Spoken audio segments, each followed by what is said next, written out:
So the talk today is about strategies to improve cognitive reserve and promote resilience, importance in the Indian context.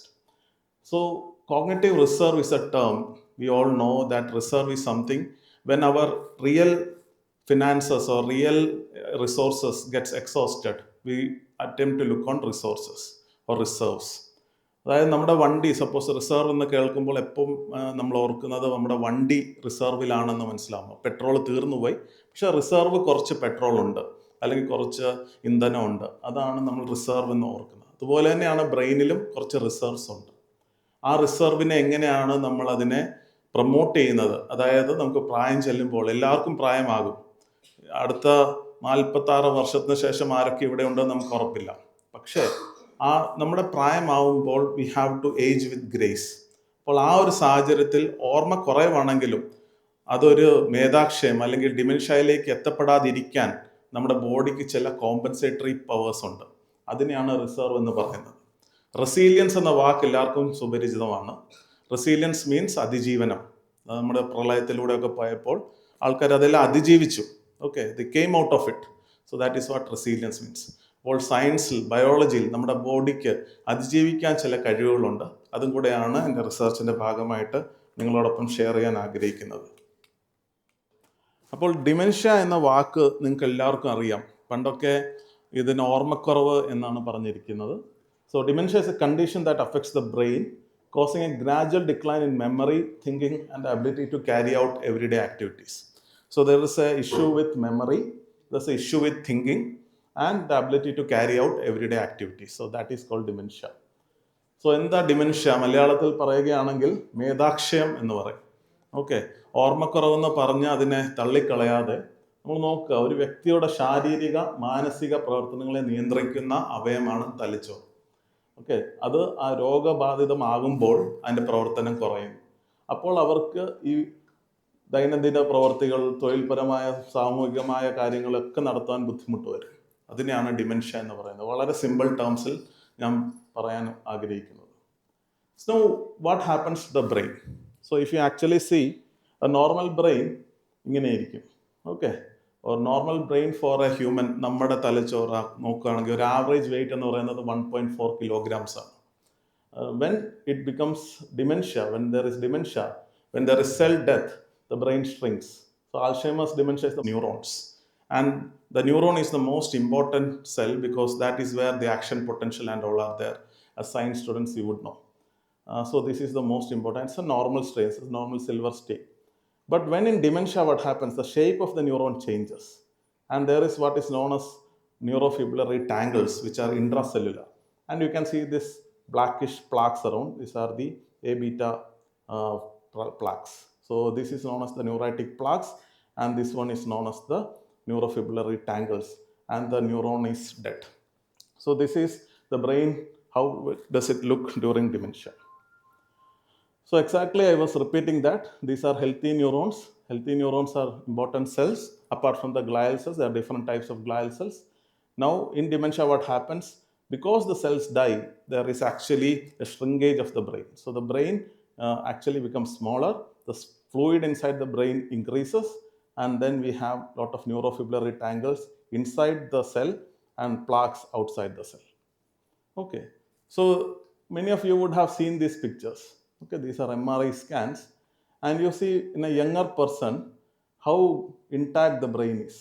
As they become older, you can see the space between the sulci and the gyri actually widens. So this is usually seen, and these are the fluid filled areas which is known as ventricles, and the ventricles also enlarges in size. This can happen normally, but what happens is when it is increased more than in normal, it can result in cognitive impairment or dementia. So this is a natural process that brings about change in structure, function, and chemistry of the brain with age. There can be shrinkage in brain size, forgetting, slow thinking, word finding difficulty, and difficulty multitasking. This is exactly normal. Okay, so many of us would be afraid. എനിക്ക് ഓർമ്മക്കുറവുണ്ടോ, എനിക്ക് ഓർമ്മശക്തി കുറവുണ്ടോ? Okay, നമ്മൾ fridge തുറക്കുന്നു, എന്തോ എടുക്കാൻ വേണ്ടി പോയതാണ്. ഫ്രിഡ്ജ് തുറന്നു കഴിഞ്ഞ് നോക്കുമ്പം എന്തെടുക്കണമെന്ന് മറന്നുപോയി. Okay, that is not abnormal. കുറച്ച് കഴിഞ്ഞ് അതെന്താ നമ്മൾ എടുക്കുന്നതെന്ന് ഓർക്കുകയാണെങ്കിൽ it's not abnormal. Another issue is with age, you tend to forget names. പേര് നാവിൻ്റെ തുമ്പിലുണ്ട്. It's called tip of the tongue phenomena. മറ്റുള്ളവരുടെ പേര്, ഇയാൾ എനിക്ക് നല്ലതായിട്ട് അറിയാം, എൻ്റെ കൂടെ ഒത്തിരി നാളായിട്ട് വർക്ക് ചെയ്ത ആൾ, അല്ലെങ്കിൽ എൻ്റെ കൂടെയുള്ള ആളാണ്. പക്ഷെ when it actually comes to introducing him or her to others, you forget the name. Then you feel embarrassed. But after some time, after 10 minutes or 15 minutes, you get back the name. Then it's fine. Okay, that says that you are aging. That is become, yeah, you are aging. So you should all know, ഇവിടെ ഇരിക്കുന്ന എല്ലാവരുടെയും ബ്രെയിനിൻ്റെ വളർച്ച മാക്സിമത്തിൽ എത്തിയിരിക്കുകയാണ്. ഇനിയുള്ളത് പ്രായമായിക്കൊണ്ടിരിക്കുകയാണ്. Brain doesn't grow after 8 years of age. So that's where you have to invest more. Okay, so you have to learn that. Then difficulty multitasking. Okay, അപ്പം one housewife or somebody can do many things. പണ്ട് എൻ്റെ relative അല്ലെങ്കിൽ എനിക്കറിയാവുന്ന ആൾ അടുക്കളയിൽ കയറിയാൽ ഒരു 5 കൂട്ടം, എൻ്റെ അമ്മ 5 കൂട്ടം കറി ഉണ്ടാക്കുമായിരുന്നു. പക്ഷേ ഇപ്പം ഉണ്ടാക്കും, പക്ഷേ 2 കൂട്ടമേ ഉള്ളൂ. ആ കറിക്ക് ടേസ്റ്റ് കുറഞ്ഞില്ല എങ്കിൽ അത് കുഴപ്പമില്ല, അമ്മയ്ക്ക് കുഴപ്പമില്ല എന്നാണ് എൻ്റെ അർത്ഥം. ഓക്കെ, അതിൽ പഞ്ചസാര ഡബിളായിട്ട് ഇടുക, അല്ലെങ്കിൽ ഉപ്പ് ഡബിളായിട്ട് ഇടുക, അങ്ങനെയൊക്കെ ആണെങ്കിൽ that's A memory problem. You understood? So these are some basic things. Okay, this is how you have to understand that this is not dementia. So anybody who says that I have a memory problem, you have to first understand what is the memory problem. Is it a recent memory loss, or is it that it is more than recent memory loss and affecting your daily activities? When it starts affecting your daily activities, you are not able to give a proper change at the shop. You are not able to take a bus and go to your destination. You are getting lost in a place and you want to take help to get to your place where you are familiar with. Wandering tendency, going out and not able to detect, come back.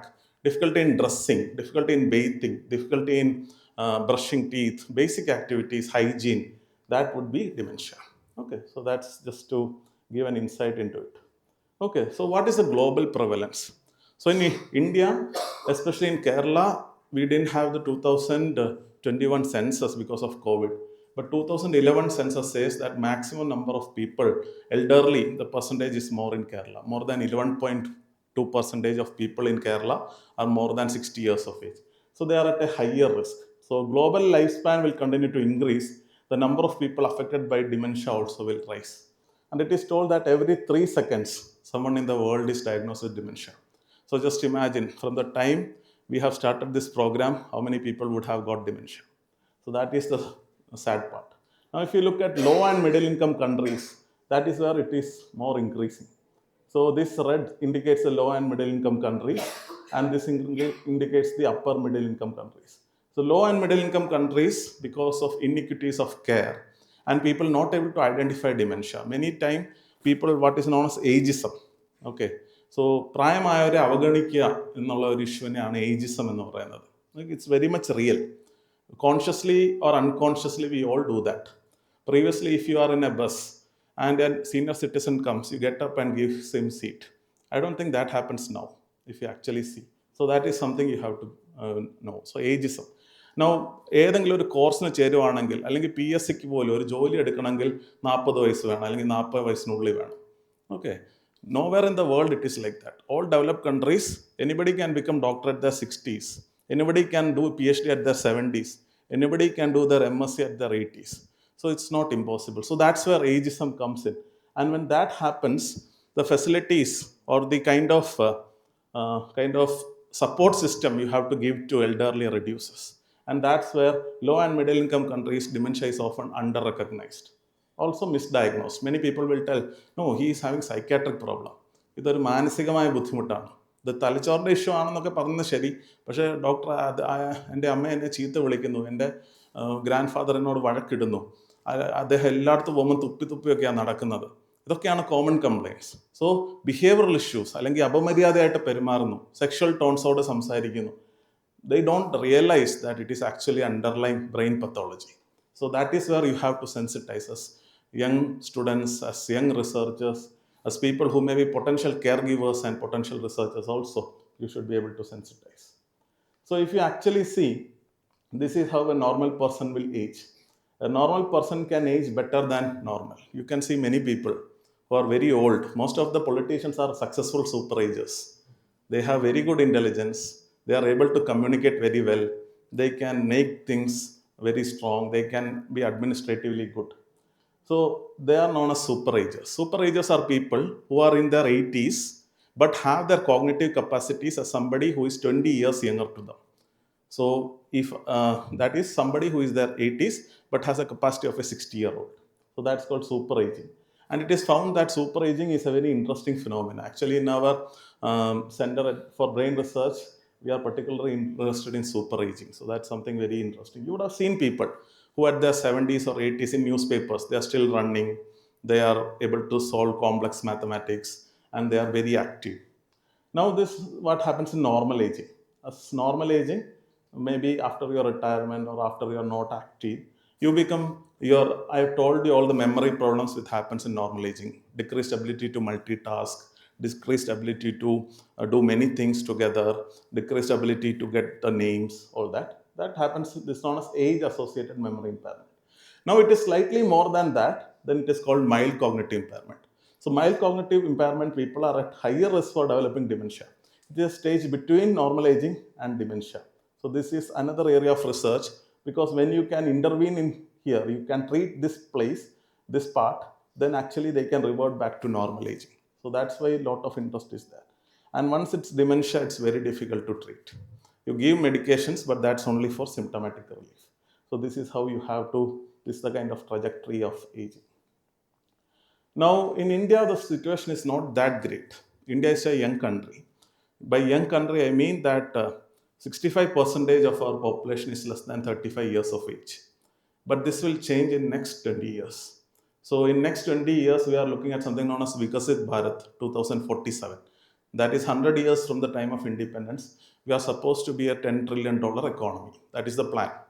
But then that at that point of time, 20% of our population will be more than 60 years of age. So that is the issue it carries. Now we also know in Kerala especially, there are many houses where senior couples or elderly people are there. And what is the support system? Very often the support system is very poor. They are looked after by untrained people, or they may be taking care of themselves. Many of them do fall, get injured. They may have fractures, pneumonia, and all that. So a patient with dementia doesn't die due to dementia. ഓർമ്മക്കുറവ് കാരണം ആരും മരിക്കാറില്ല. It is because they fall down or they get infections or they take medications extra or forget to take medicines that they get into problem. Okay. So this is one of the papers we had published on need for studying aging and dementia in India. And it was published in Lancet Neurology. And there we had stressed the need for improving what is known as the quality of life. So quality of life is something which is very interesting concept. Why do people go to Canada? Okay. Or why do people go to UK? It is because of quality of life. It is not like it is not because people don't like India. It is not because people don't like your parents or people don't like your parents to be alone in Kerala, isn't it? It is because of a pressing need to improve the quality of life. The same effort you put in Kerala, if you put half of that effort in an advanced country, you may get better quality of life. So it's not just financial security. It's something beyond that. And that's where you have to understand.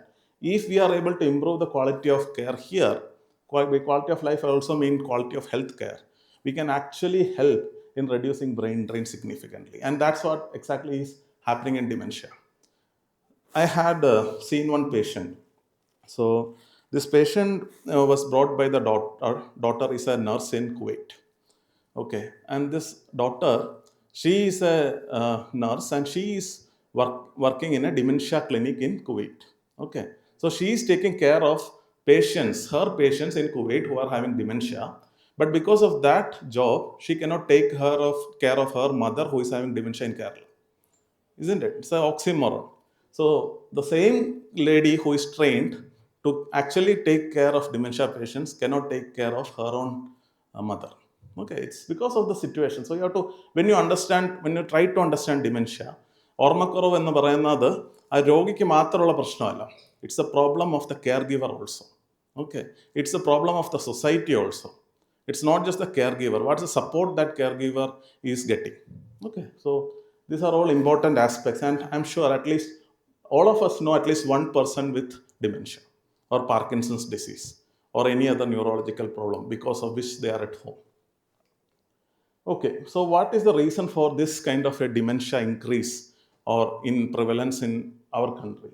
This was again a review paper from our institute. I was not part of it, but it was by my colleagues in Nature Reviews. They had actually tried to look at all the aspects. One was the rapid change in demography. That is what I told you. Our population is becoming older. There is a disintegrating joint family system. The joint family system where Kutukumba Vyavastha, which has come down, we have now nuclear families. And it is very difficult to have caregivers in nuclear families. Malnutrition and low levels of literacy, especially in women. So, India, we tell all big things, but we should actually know. Being in Kerala, we may not know this, but if you actually travel out of Kerala, you know what is illiteracy. Okay, so that's a big thing.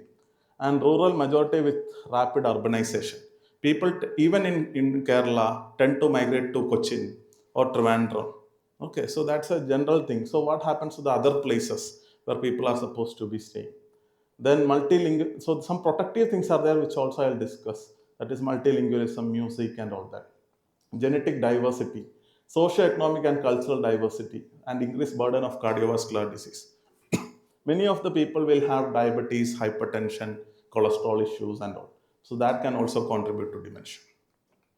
So, what are the signs or symptoms of dementia?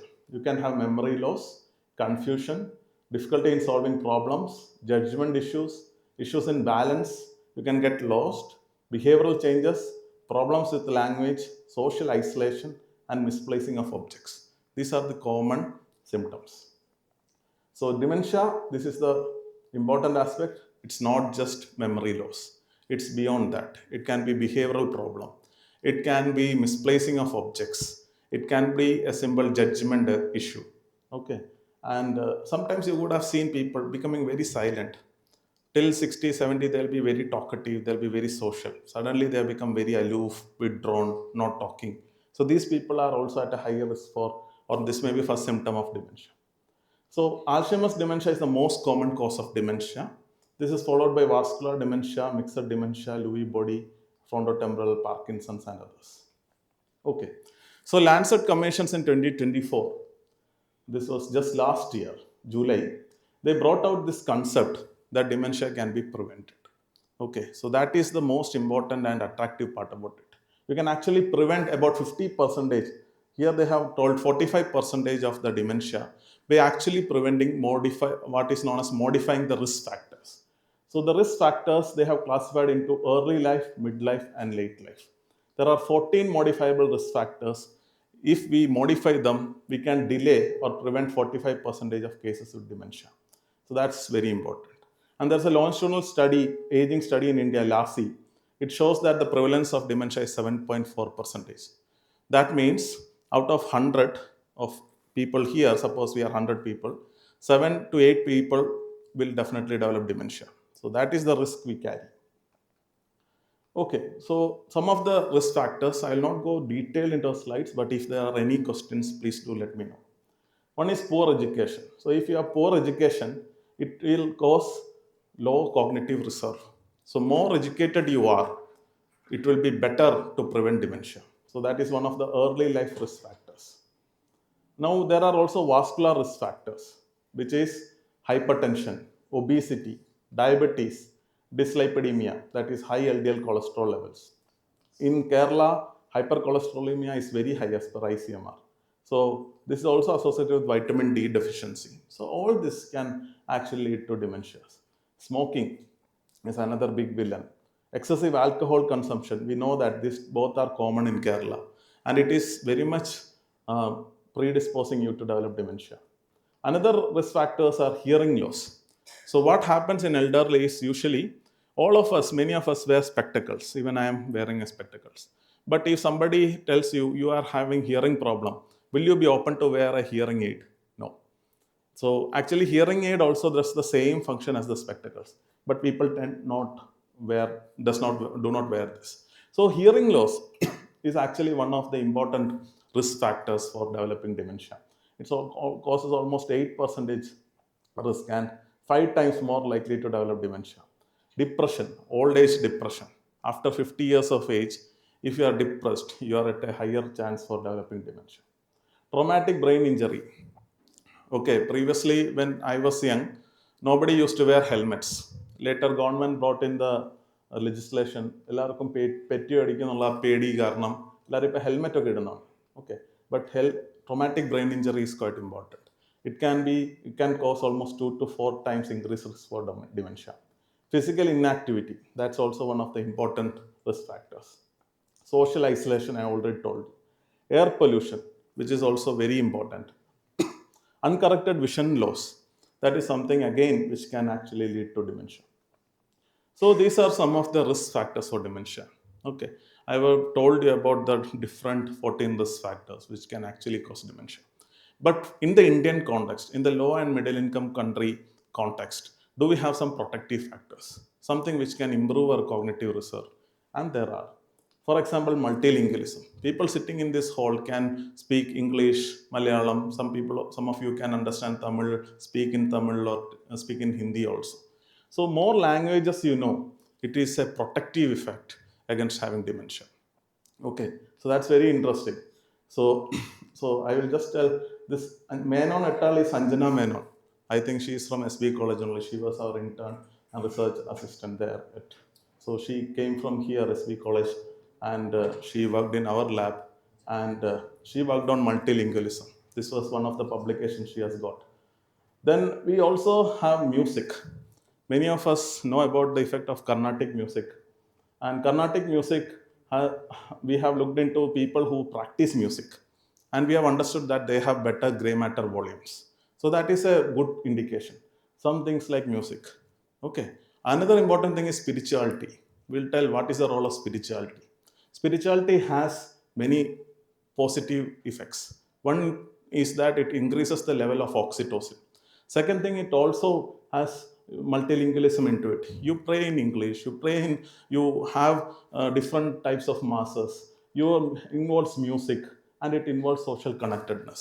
Okay, so spirituality is something which is known to be well protective in dementia. There are actually a lot of studies, especially from Buddhism, but very few from Christianity. So this is something which you have to also look at.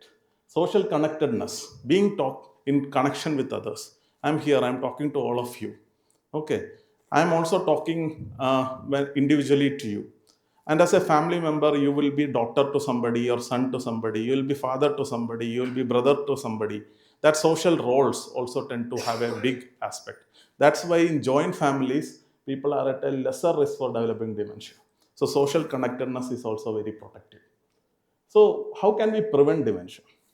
We can prevent dementia from our level by maintaining a healthy brain through a combination of diet, exercise, mental stimulation, and social engagement.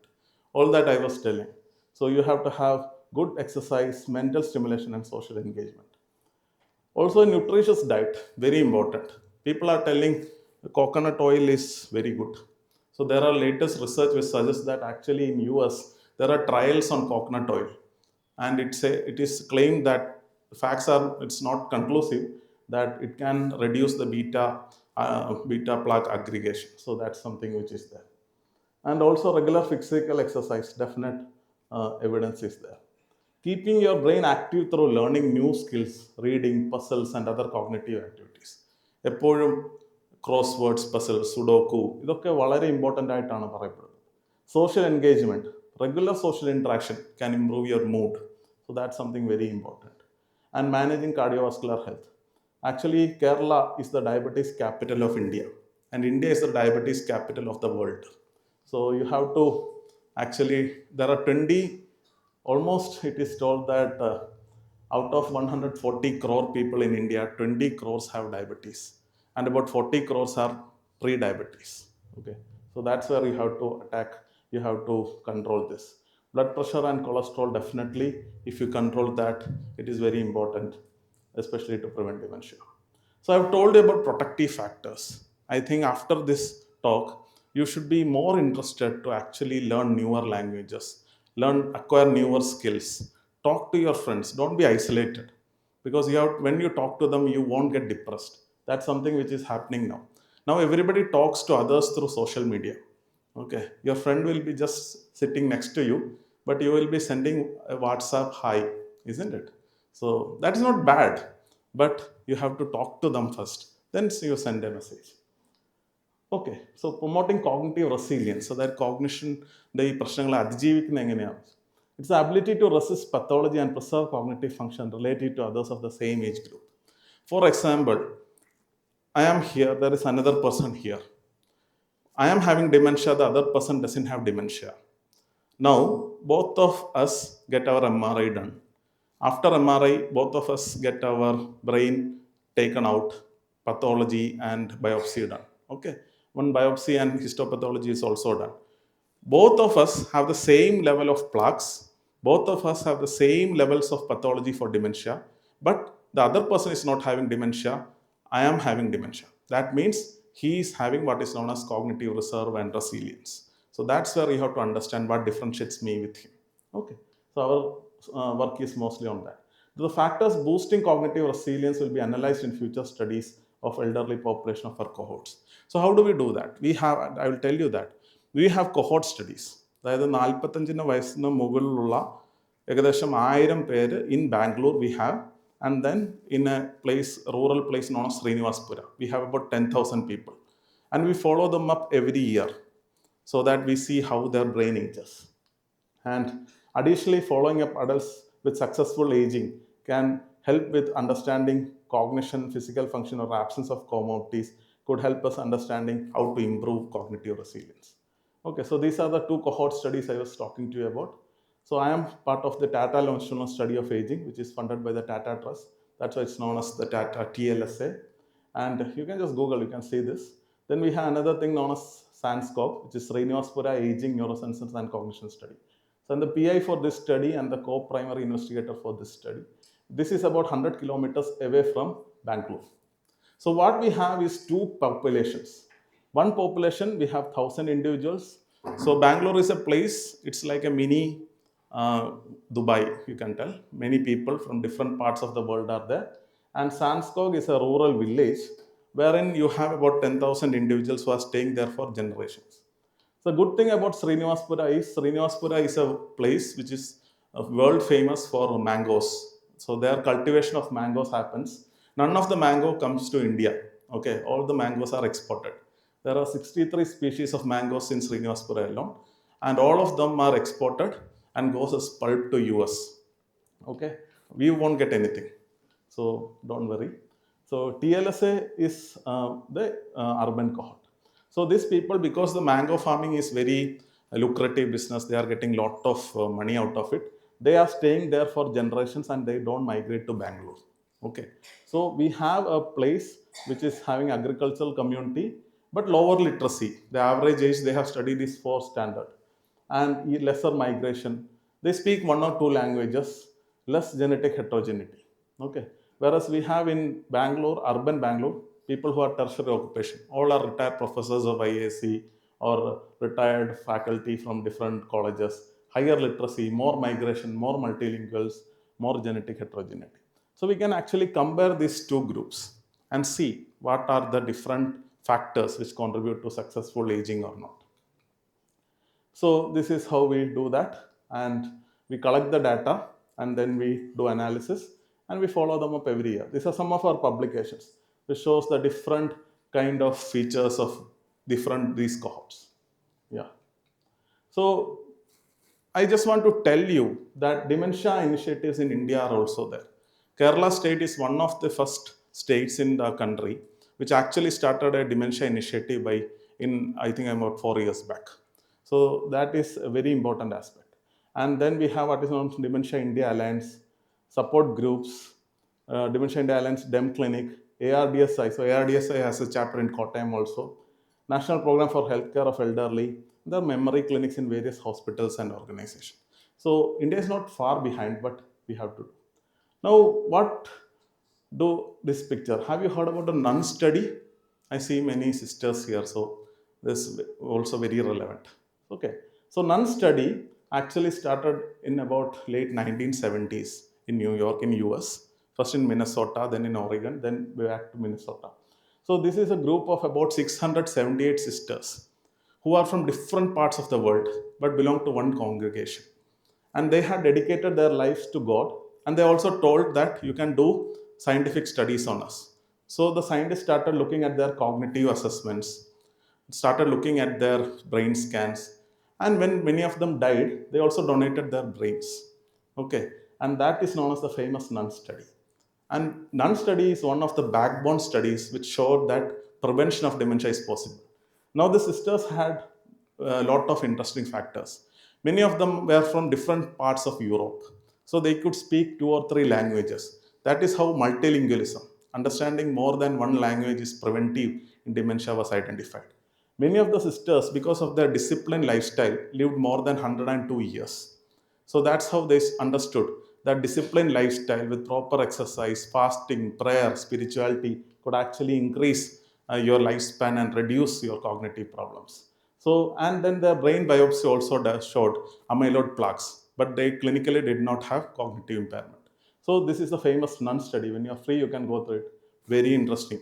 And then this is one of our recent papers where we actually asked for India's need for a national dementia policy. This came in Lancet Psychiatry. I think this came last month. Yeah. And we had asked to understand, we tried to look into why India needs a dementia policy. We have policy for malaria, we have policy for any infections, but we also need to have policy for our senior citizens. We also need to have policy to take care of people with dementia. നമ്മുടെ പ്രായമായ ആൾക്കാരെ വയോജനങ്ങളെ സംരക്ഷിക്കാൻ വേണ്ടിയുള്ള ഒരു policy Indian government അത് സെൻട്രലിലും state എല്ലാ ലെവലിലും വേണം. So that's why we identified the need and this was accepted for publication in Lancet Psychiatry. So these are important aspects. So taking proactive steps today can help protect your brain for tomorrow. So investment in your brain health today for a brighter future is quite necessary. You invest your money, you all work to get money, you all want to get a job, you want to go abroad, you want to earn money, fine. But please invest in your brain health. And how you can invest in that? You don't have to put any FD or anything. You learn new languages, you talk to others, you talk to your God, you pray regularly. Okay, you have a disciplined lifestyle, and you be an important social participant, a person who is responsible socially. When you do all that, you are actually investing in your brain health. So I think with that I would like to conclude this, and I bring greetings from the Center for Brain Research at the Indian Institute of Science campus. I just like to summarize this. I put this slide in Malayalam so that everybody can be understanding this. So ഡിമെൻഷ്യയുടെ ലക്ഷണങ്ങൾ എന്ന് പറയുന്ന ഓർമ്മക്കുറവ് മാത്രമല്ല, ഭാഷ കൈകാര്യം ചെയ്യുന്ന ബുദ്ധിമുട്ട്, സ്ഥലകാലബോധം നഷ്ടപ്പെടുക, സ്വന്തമായി തീരുമാനം എടുക്കാനുള്ള ബുദ്ധിമുട്ട്, ആലോചിച്ച് കാര്യങ്ങൾ മനസ്സിലാക്കാനുള്ള ബുദ്ധിമുട്ട്, വ്യക്തിത്വത്തിലുള്ള മാറ്റങ്ങൾ, സാധനങ്ങൾ വെച്ച് മറക്കുക, പെരുമാറ്റത്തിലുള്ള മാറ്റങ്ങൾ, ഒരു കാര്യത്തിന് താല്പര്യമില്ലാതാവുക, ഇതൊക്കെ എൻ്റെ ലക്ഷണങ്ങളാകാം. Don't think that the elderly is actually just doing that or acting. No, it could be because of a brain problem. അങ്ങനെയുള്ളവരെ സപ്പോർട്ട് ചെയ്യുക, അങ്ങനെയുള്ളവർക്ക് പ്രോപ്പർ ചികിത്സ കൊടുക്കുക, അങ്ങനെയുള്ളവർക്ക് നമ്മൾ socially responsible ആകുക. That's what we can do. And these are things how we can prevent. Preventing BP, preventing your diabetes, controlling it, cholesterol, smoking, avoiding smoking and alcohol, regular exercise, avoiding brain injury, depression, regular prayer and spirituality, and regular intake of food, good food, healthy food.